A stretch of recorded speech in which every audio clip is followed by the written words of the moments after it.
Good evening, everyone, and welcome to our Thursday Night Talk series. Welcome to everyone who's watching us on YouTube, Facebook, and who might be attending in person on behalf of the Manhattan Meditation Center. Before we get into our topic for tonight, we have some announcements to make and some resources that are available to you through the Manhattan Meditation Center for your spiritual journey. Daily, Monday through Friday, we offer live Power Boost meditations at noon. We also have a new podcast series, fairly new podcast series that you can access on the go with 15 to 20 minute meditations. All of these resources can be found on the Manhattan Meditation website. Every third Saturday of the month, we offer workshops that are interactive and provide opportunity for reflection. In addition to these Thursday night talks, we have 2-day and 7-day Raj Yoga and meditation courses.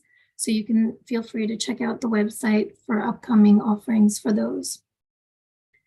So we have Sister Rona here today to take us into our topic. I'm going to hand it over to her.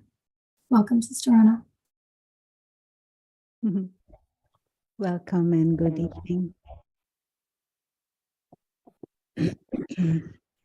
Maybe we can start with a moment of silence and just reflect on this topic, but from a positive perspective, not from the perspective of the conflict, but see what is good within.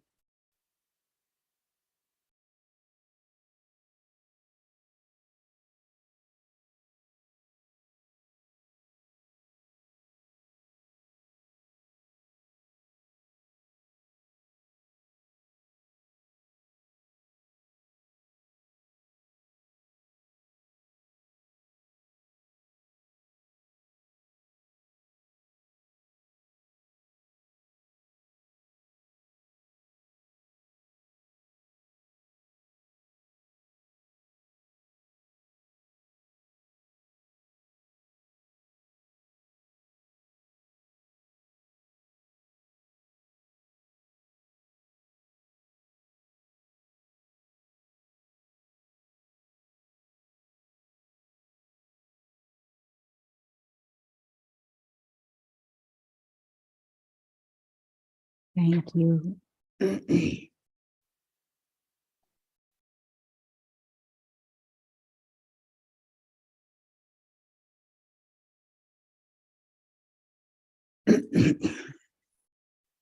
Resolving inner conflicts. And tonight the aim will be to look at this topic, which sounds like a psychological title.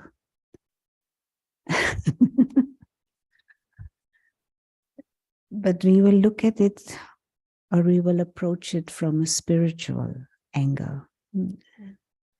The understanding within the Brahma Kumaris is that there are many problems in this world. There are many difficult situations. There is lots of sorrow and suffering in this world. And there are conflicts, but that all the different complications that there are, even, for example, the physical health, have its roots at the level of the mind and the level of the subconscious, and not in a psychological way, but in a spiritual way. They have spiritual origins. And for example, if we look at our medical system and the medical world, that no matter how many new inventions there are in terms of medicine, no matter how many new discoveries there are, no matter how many new hospitals and how much more money and research there are always more sick people. And there are always more diseases that cannot be cured. And also, if we look at an individual patient, what you see is that it appears that even though there is an illness and it gets cured in between brackets, after a while something else pops up. And then that gets cured in between brackets, something else pops up. So if we look at it from a neutral perspective, it appears as if we are just reshuffling problems, but not really addressing causes and not really addressing and not really coming to structural solutions. And so this whole area of inner conflicts or some psychological, some anxiety or some depression, even that, there are spiritual causes to it. There are deeper factors. And if we don't address those deeper factors, we don't really come to proper structural solutions. And so this is why this topic, we want to approach it from that deeper spiritual angle. That even though we might not necessarily completely resolve things tonight, but at least you might get a deeper insight in what could be done and what could be a way that things get resolved. And they don't need to take long time either. But maybe we should start with what is a conflict? Or how would you define inner conflict?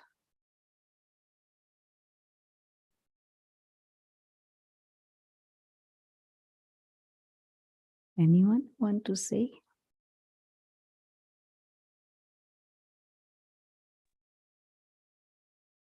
No, I did. Yes, sister. Sorry, we forgot. I have to put the mic. Go ahead, Varsha.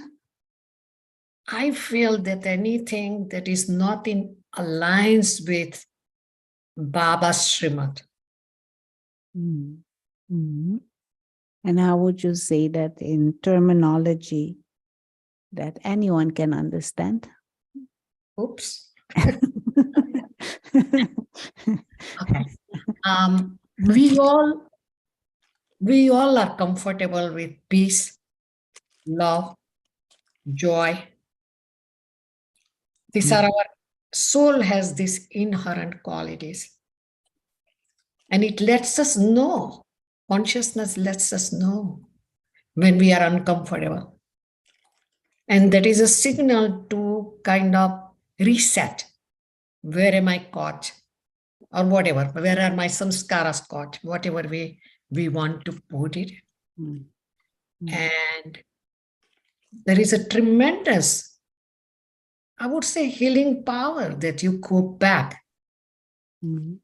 That's why we all are here, because we are seeking that peace, this innate, something not that comes and goes, something that is stable.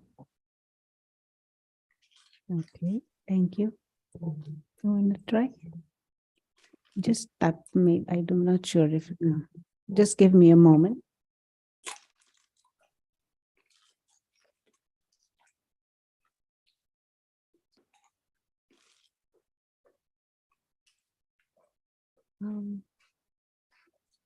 Fighting or the conflict between your higher and lower nature. So like your ego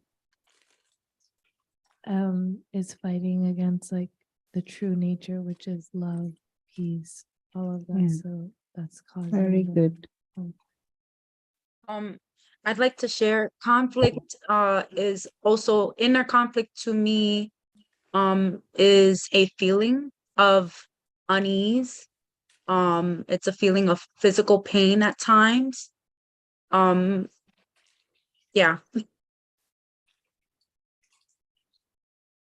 Mhm.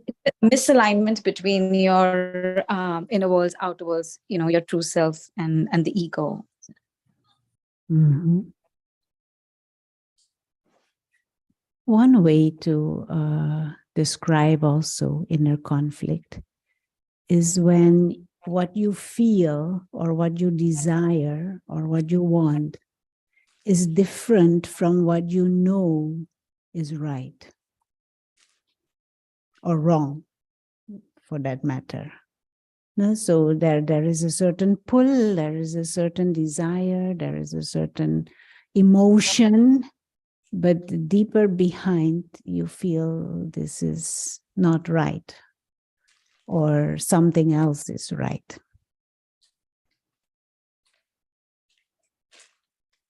Anyone else?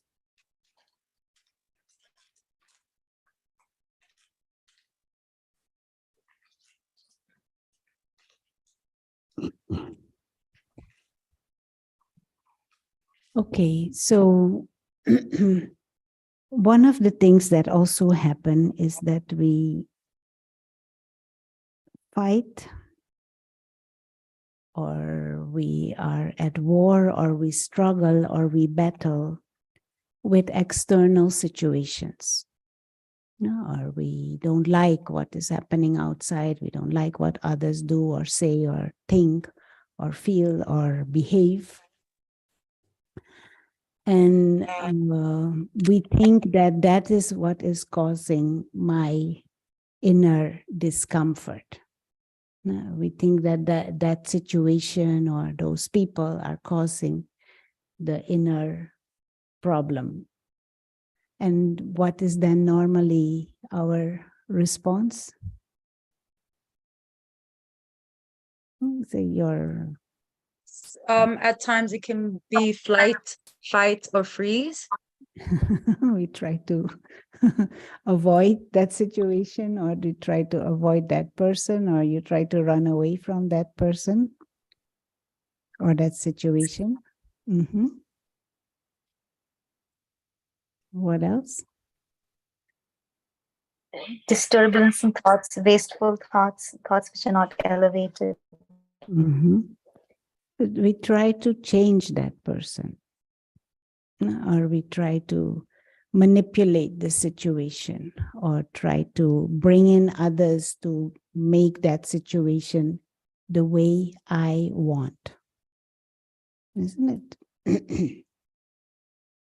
And so we can be fighting all the time with situations, with people, with ourselves, because we don't achieve or have or get what we want. And this can be a lifelong, ongoing battle. And the deeper reason behind this is because we have some expectation, and that expectation is not being met.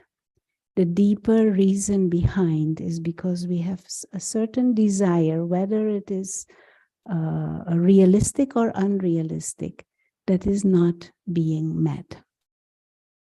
And we try to do everything and motivate everything for that desire or that expectation to be met. And it can be a lifelong struggle and battle. It can be a lifelong disappointment also. And even if that desire is fulfilled, there can still be the anxiety that tomorrow it doesn't continue like that. Or that tomorrow I lose it again. So there can be that anxiety. And if that desire is not fulfilled, I can blame others, so I can get into anger. If that desire is fulfilled, then I can be anxious that I may lose it tomorrow. So then I want it more. I want more of it, more of it, more of it. And if that desire is not, I'm not sure if it will be fulfilled, I get into stress.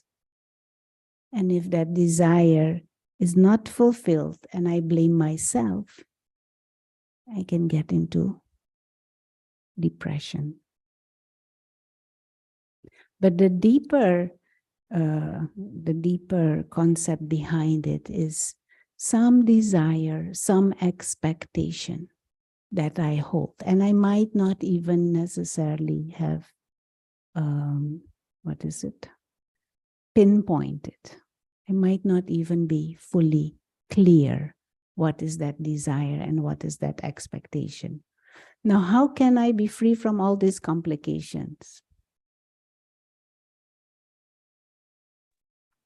Because I have these desires, I have these expectations. I don't know if they will be fulfilled, so I will be stressed. If they are fulfilled, I want more. If they are fulfilled, I get anxious because I might lose. If they're not fulfilled, I blame others or I get angry. If I blame myself, I get depressed. How can I bypass all that complication? So By no, letting go. no expectation and no attachment. And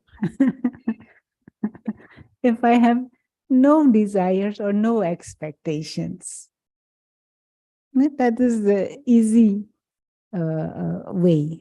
Now, is it possible to have no expectations and no desires? at the exterior, the outside,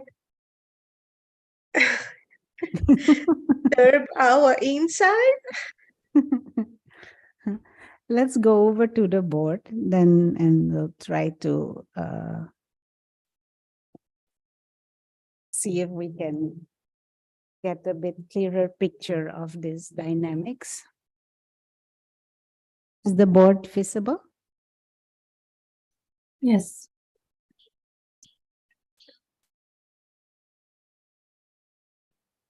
Say you go on a holiday. You go on a holiday to, where will you go? On holiday? Where would you like to go on holiday? Hawaii. Okay. Shweta here says she would like to go on a holiday to Hawaii. So she goes to Hawaii for 2 weeks.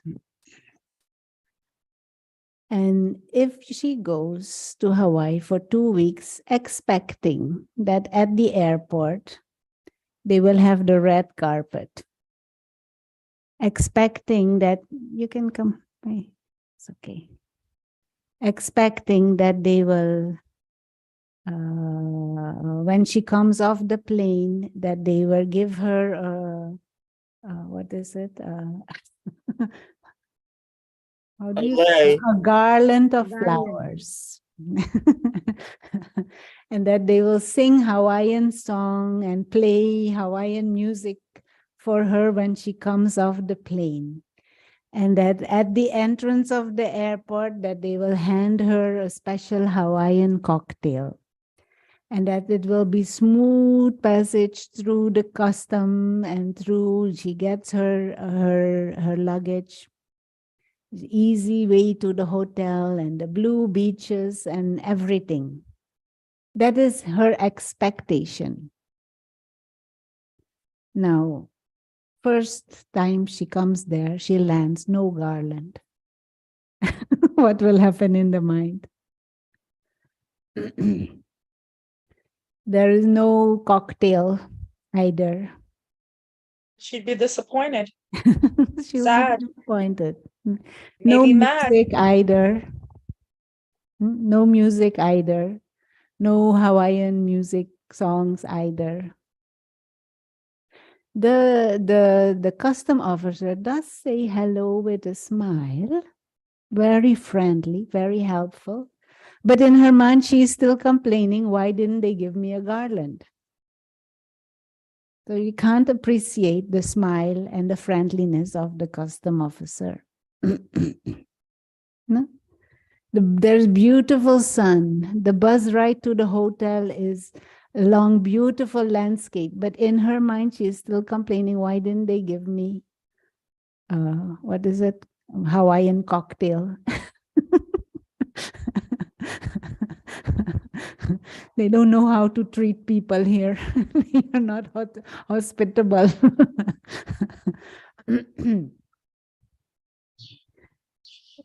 I'm simplifying it and making it a bit light. But can you see what happens with us? What can happen because we are having expectations? And because we are having expectations, we're building up a certain mood inside and a certain idea of how the external has to be. And if it doesn't match, we get into all kinds of emotions and feelings that may be just undermining our own mood. Now, is that helpful for me? No, she's gonna start thinking only of the bad things, I mean, that did not match with her expectation. Yeah. Even if something very special happened, she's still gonna have in her mind Exactly. what did not happen. And so I will be deprived of what is actually there. I will be deprived of what may be even beautiful and pleasant. But I'm stuck in this inner conflict of a desire that is not being met, an expectation that is not being met. And I can create a whole world based on that desire, based on that expectation. And I can just continue to create all kinds of cyclical thoughts and blame the whole world and feel properly miserable and feel a proper victim of everything and everyone. Whilst there may be many other things that are nice and good and useful, but I'm depriving myself of that. So one way to resolve this dynamic is to have more of an aim to go into situations with that attitude of not needing anything, not expecting anything. And you know who or what has that attitude?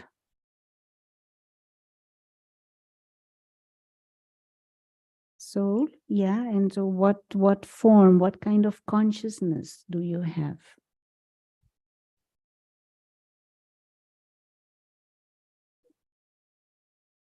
Mm-hmm. Playful, fun. Gratitude. This an attitude of game. Yeah, an attitude of game.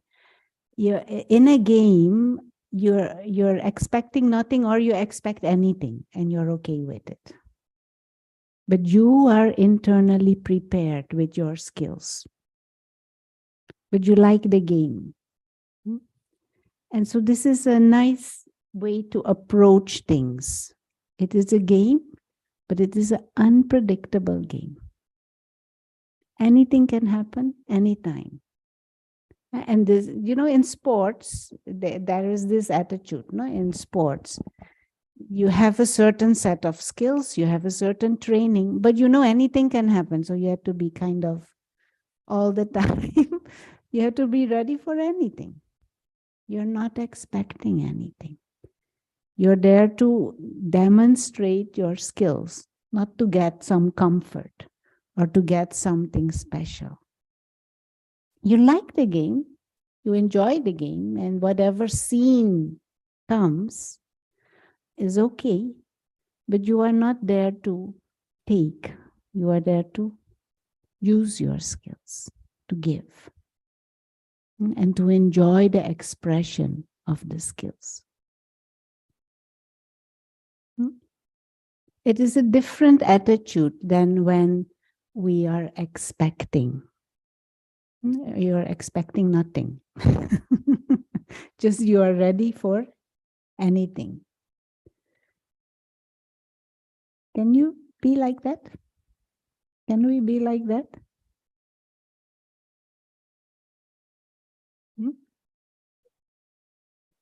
As New Yorkers, we can.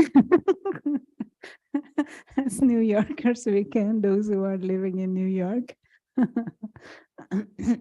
I'm like that sometimes, Sometimes. but then I get caught up in the world, I guess. I get caught up in the external. So it's hard to maintain. Mm, mm. It means we need to nourish it.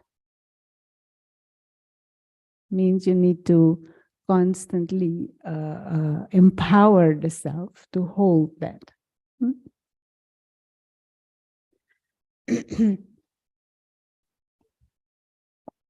And so what it boils down to is the conflict is not, or the lack of fulfillment of some expectation or desire. That is not what is the problem.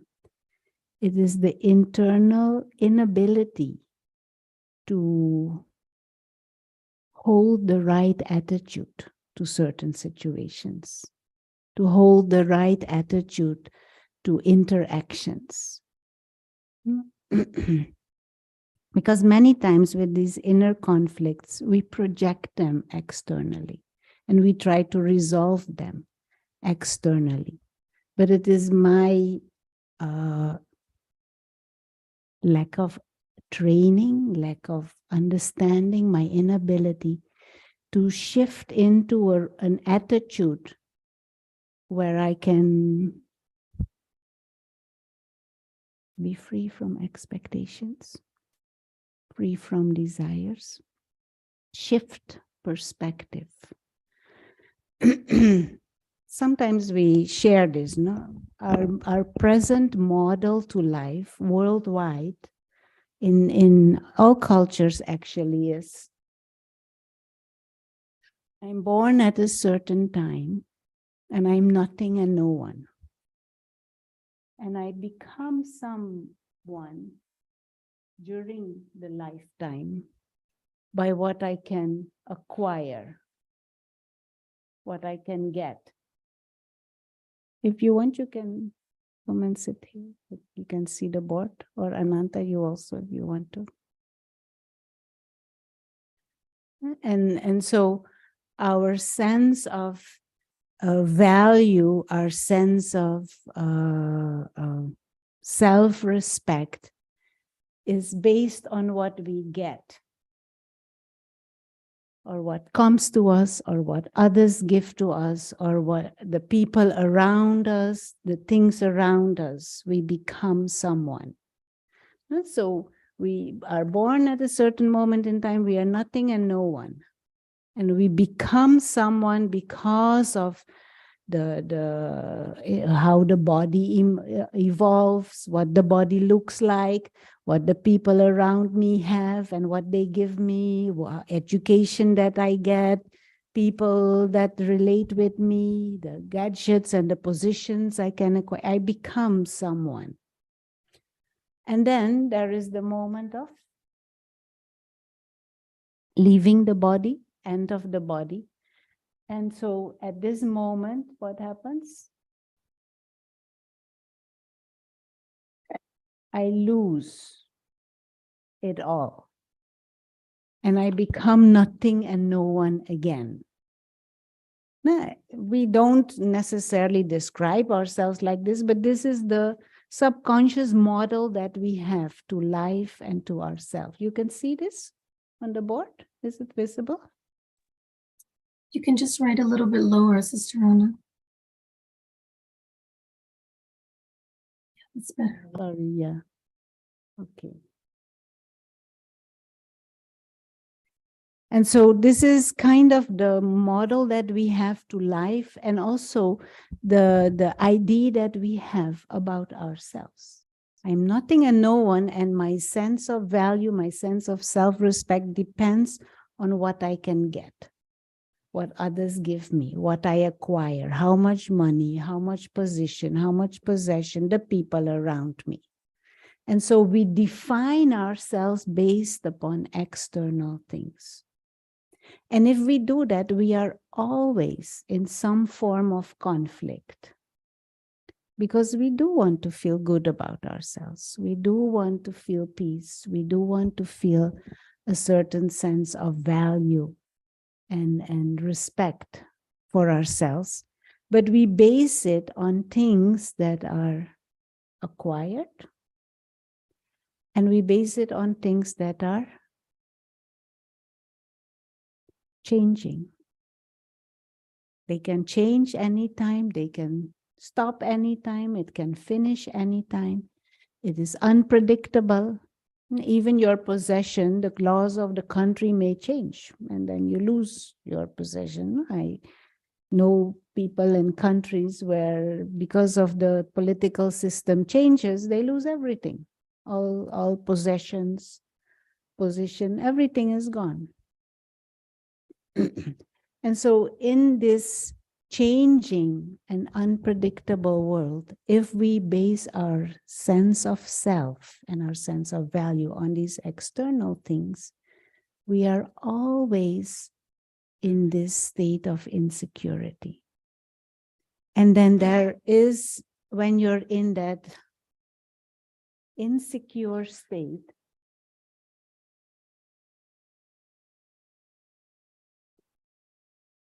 there is always some form of desire, some form of expectation, some form of need.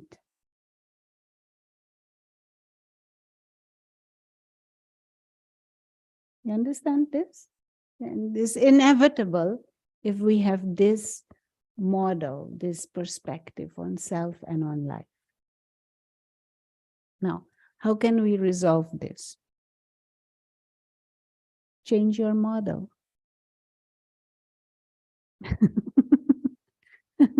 Change your model. And the spiritual model is you are a spiritual being. You are a non-physical being of consciousness. You are a soul or spirit. There are different atma, different names. You're a spiritual being who is God-like in nature. So you are innately a being of peace, innately free, innately a being of love and benevolent. And if you go deep in a state of self-reflection, deep in a state of introversion, you will see that this resonates with you. Deeper inside, we all long for peace. We long for harmony. We long for love. We long for purity and cleanliness and freedom and justice and fairness and truth. Now, deeper inside, this resonates with us. We are innately beings like that. Spiritual beings. And these beings so come into a body. And that is what we call the moment of birth. So the soul associates with a body. Can you still see that? Yeah. It takes birth, go through life, have all kinds of life experiences. And then at the end, what happens? The body comes to the end of its lifespan, but you remain the divine, immortal being of light, being of consciousness. What you were, you remain always. You never lose who you truly are.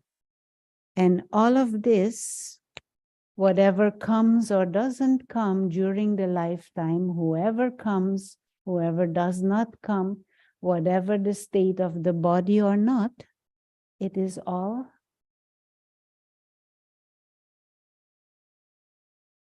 extra. But you are already a complete being. You are already a full being. You are already a being of peace. Innately. We can forget this, but this is what you truly are. And if this is your model to life, then everything else is just extra. Not just like Sweta, she goes to Hawaii. Hawaii is extra. She has her home, she has her parents, she has her work or study or what, she has everything.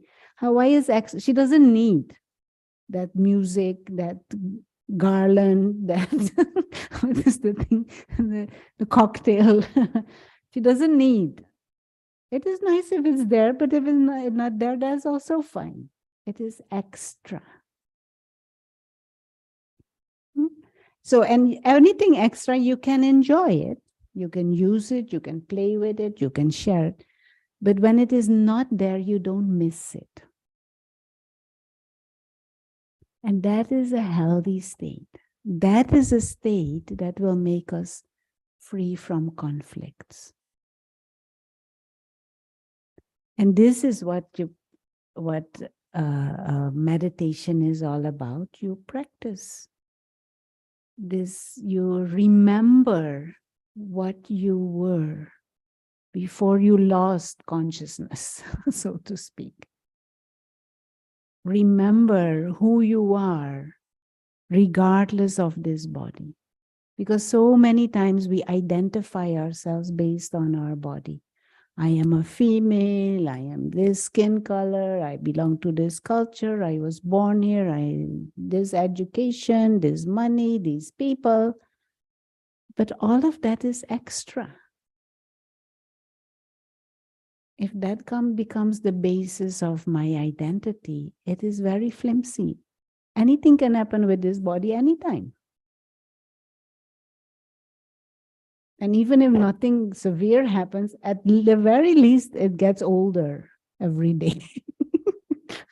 Some more, what is it? White hair comes, some more wrinkle comes, some more pound comes. All kinds of things can happen at any time. So if this body or the bodily extensions or the physical personality is the basis of my sense of self and a sense of value, there will always be that insecurity which leads to a state of neediness, a state of expecting, state of desiring, and then there will always be conflicts.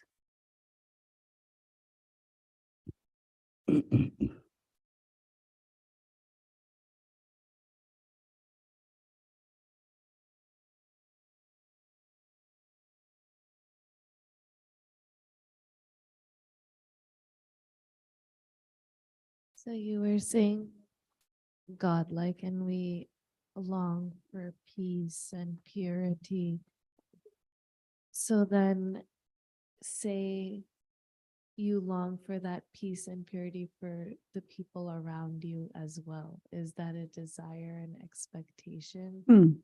Or would that be considered, if you're trying to, say, help a situation for the best for everyone, for it to be peaceful, is that then an expectation?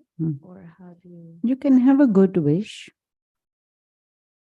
You have wishes for others that they are also anyway. But everyone has just to discover this.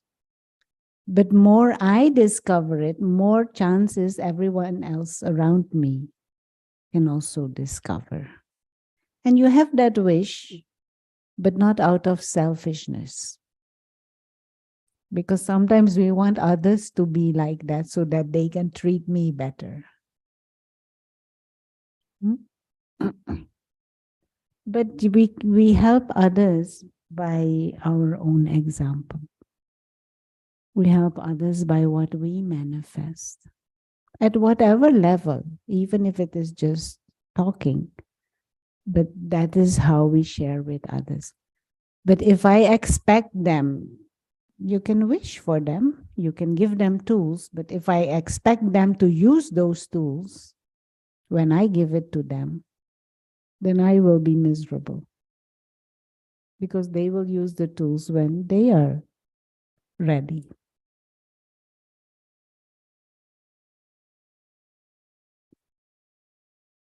That is another conflict. No? We want them to be the way we want them to be.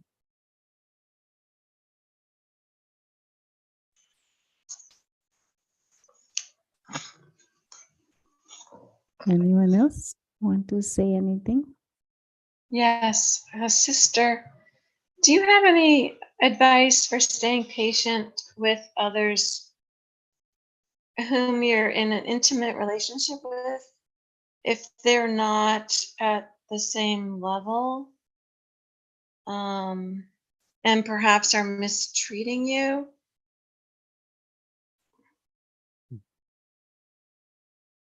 Being peaceful doesn't mean you don't act. Being peaceful doesn't mean that you don't stop what is not right. Being harmonious doesn't mean that you are a boxing ball for someone else. You understand what I'm trying to say? But you are not stopping it, or you're not acting out of hate. You're not acting out of frustration or disillusionment.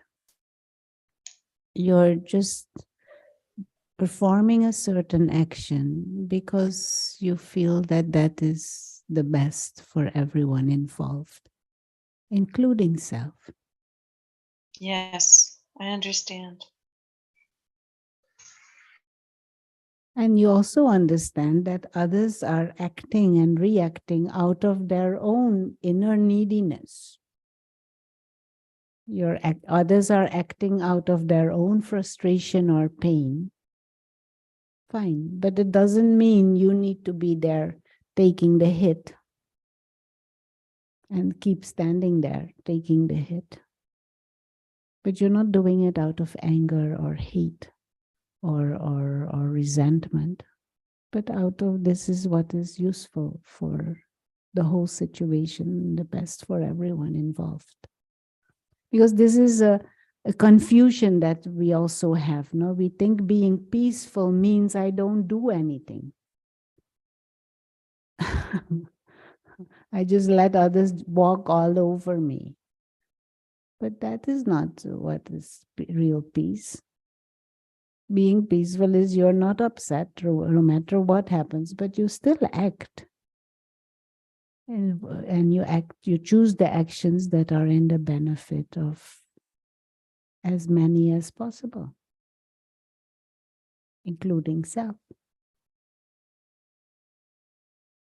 And you have the responsibility to protect this body. This body is entrusted to the soul. So you have the responsibility to protect it, to look after it. Emotions, your mind, you have to protect your mind. Why should you be exposing yourself to abuse? There's no need for that. You are trusty, but you don't go at war and then hit somebody else or abuse them.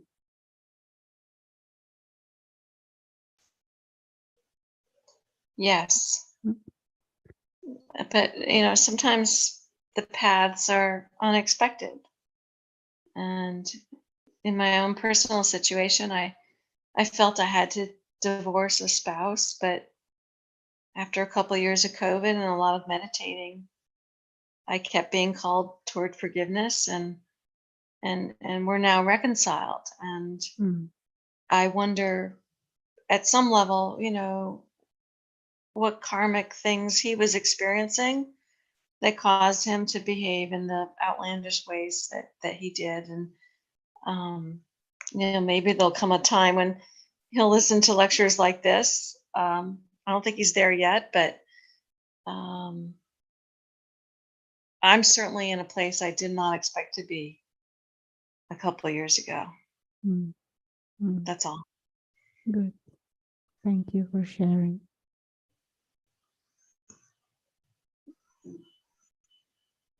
Anyone else?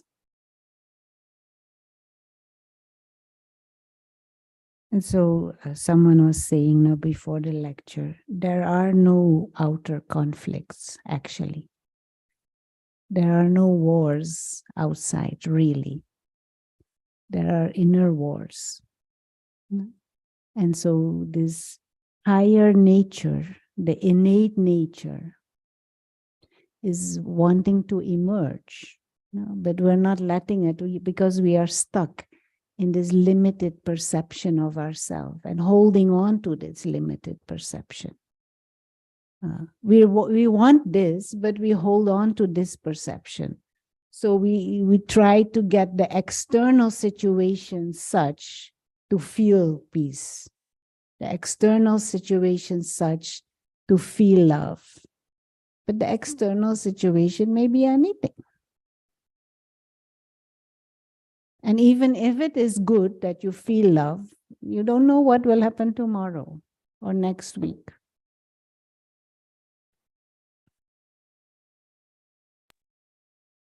Someone on the Zoom has a question. Go ahead.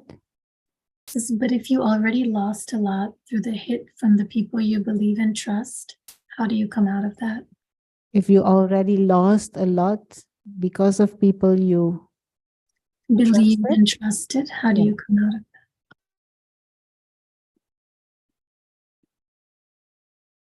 that? The way we heal ourselves is to experience the opposite.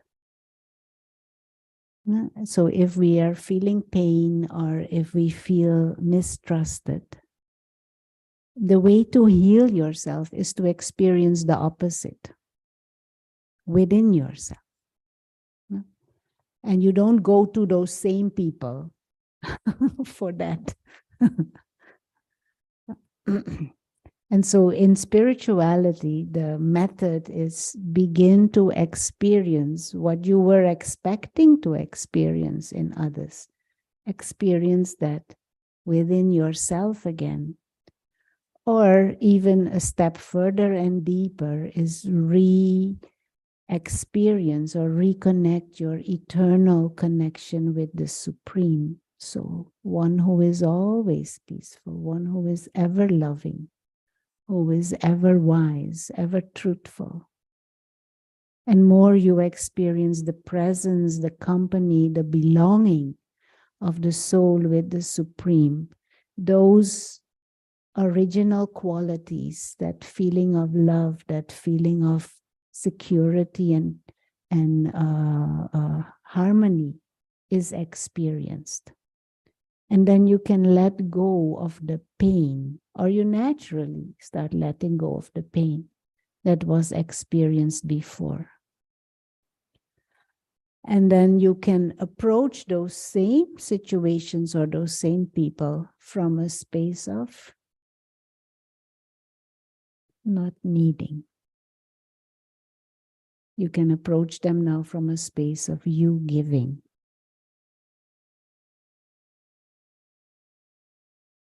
But again, this is our own inner journey of re-emerging our own higher nature. But stop the blame. Bina, want to ask something? Or some other question, Mona? Om Shanti, sister. I actually don't have a question. I just wanted to add to what you just said, as I have experienced some of these issues myself about losing a lot for someone you trusted and you did so much for. The way I have come to accept it is that I did what I was supposed to do, and I had no regret because what I did was right and what I thought was right for me to do in that situation, and I live my life in a thinking that it was right for me to do, and going forward tomorrow, day after, whenever it is time for me to go, I'm going to go in peace because I know that I have done the right thing that I was supposed to do. Mm. The question in the chat, if I understand correctly, is can you be in peace but with anxiety?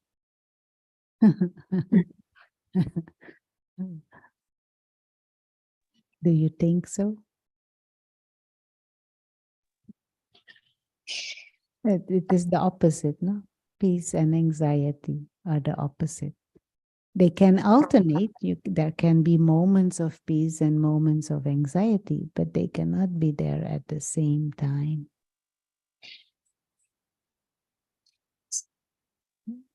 How do you condition your mind if there is an adverse event which is outside of your comfort zone?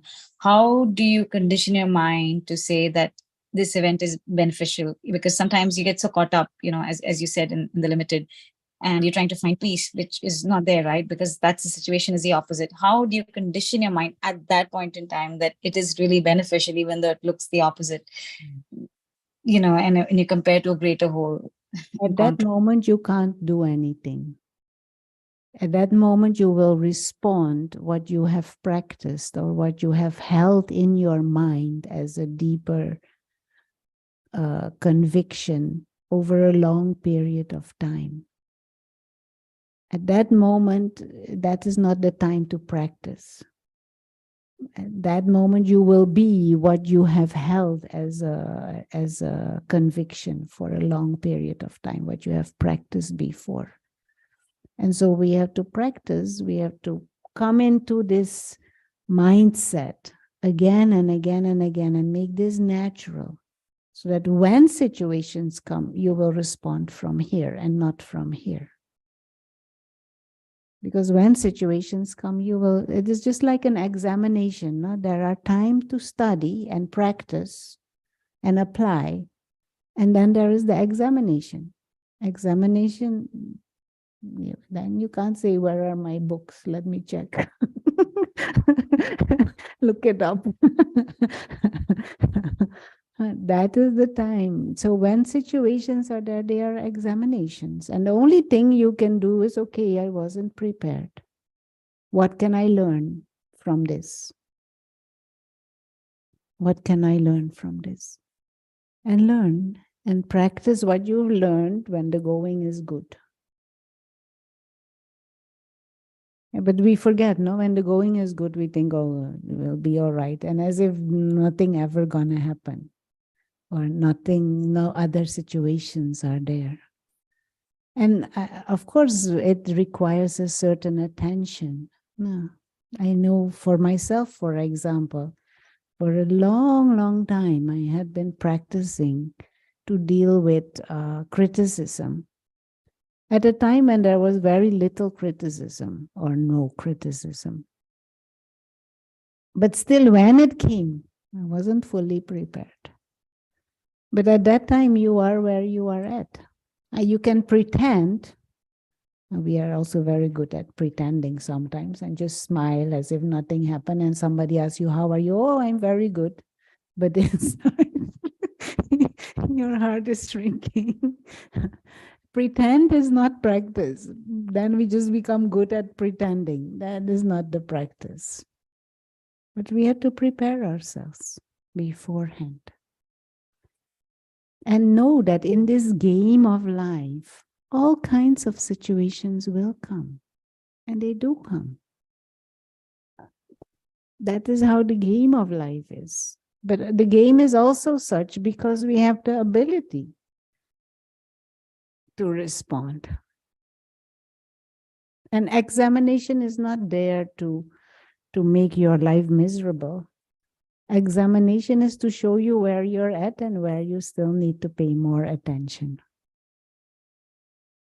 That's good. How do you practice? Someone is asking. You practice meditation. If you want to know exactly how to do that, then I would suggest you do the meditation course. next, not coming weekend, but the next weekend, we will have a 2-day meditation course specifically focusing on the practice of meditation. Time in nature is also helpful. Yes, time in nature is helpful. But what will you do if you're not in nature? You come back in Manhattan and the only thing green you see is some poor tree in the middle of all these concrete buildings. Yes, time in nature, it helps you because the external situation then gives a certain sense of calm. But again, that is external. Nothing wrong with that. Fine. But we need to use it to make ourselves internally strong. So that when nature is not there, that we are still okay.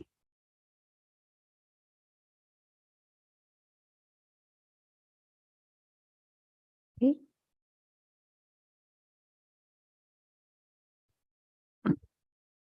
We did not go into all the variety forms of conflicts and all the varieties of emotions. I mean, that is the area of psychology. But you can bypass all that if you practice this. You go to the root, not reshuffle the problem, but get the root right. Okay. Final question here. Final question. You mentioned that at some point after we're born, we forget our pure godlike nature. What age do you think that happens? No, it doesn't necessarily happen. This is a bit more advanced question. Sorry. That's okay. We may have already come not knowing about our godlike nature.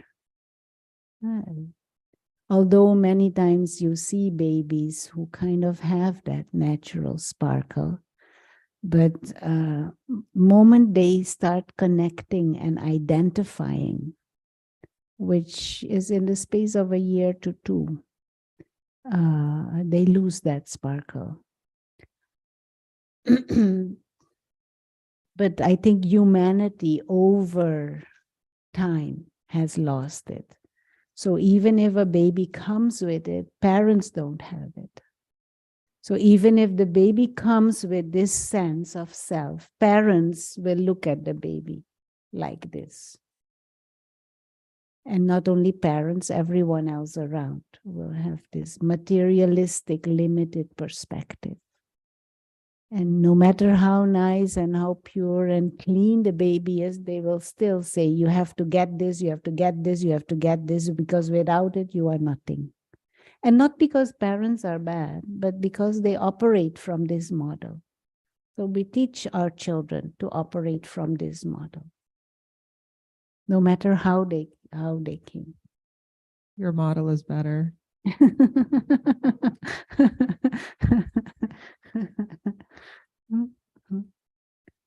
And so for us to shift back, to emerge this, what we call soul conscious awareness, soul aware to ourselves as beings that are immortal, beings that are eternal, invisible experiencers, guests, players of the game. And our tool to play is the body. Time just goes so fast every time. Let's have a few moments of silence. Can you take it off around the corner? No. Just one moment.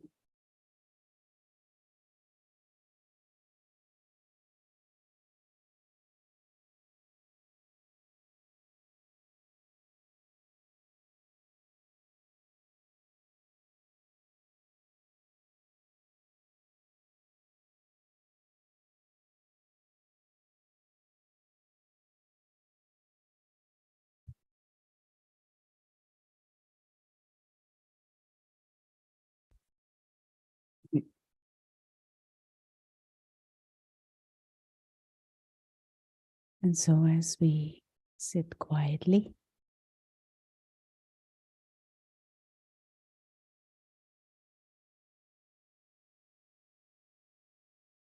let us aim to remember the time before we came into this awareness of the body. Remember the time before we started to identify with this body. When there was just the awareness of being an invisible experiencer, living light.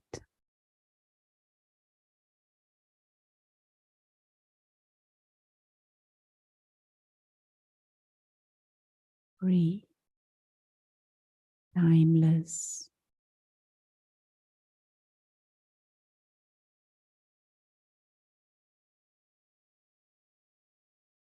imperishable,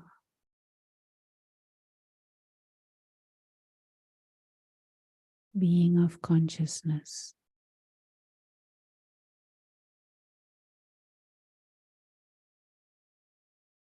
The soul.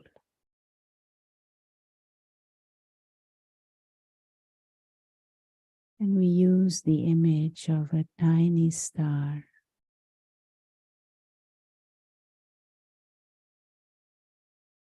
operating from the center of the forehead, behind the eyes.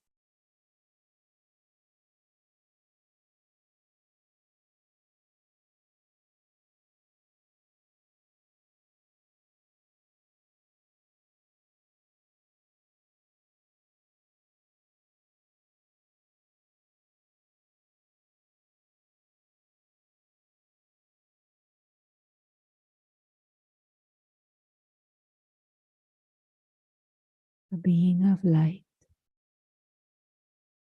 a being of peace, one who has come into this body as a guest, one who has come on this planet as a guest.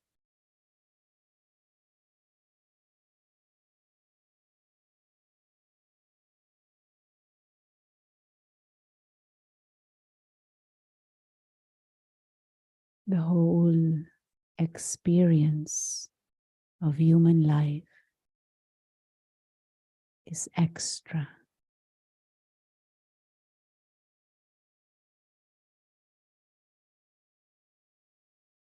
Each one is innately full and complete. The soul.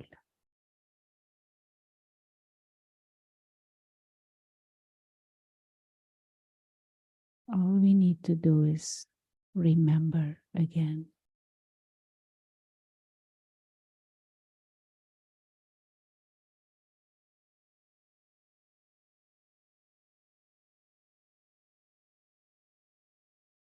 And as we go through the rest of the journey, let us aim to hold this remembrance of the self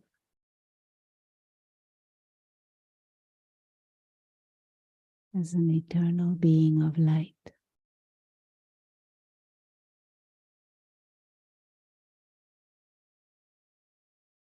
Thank you.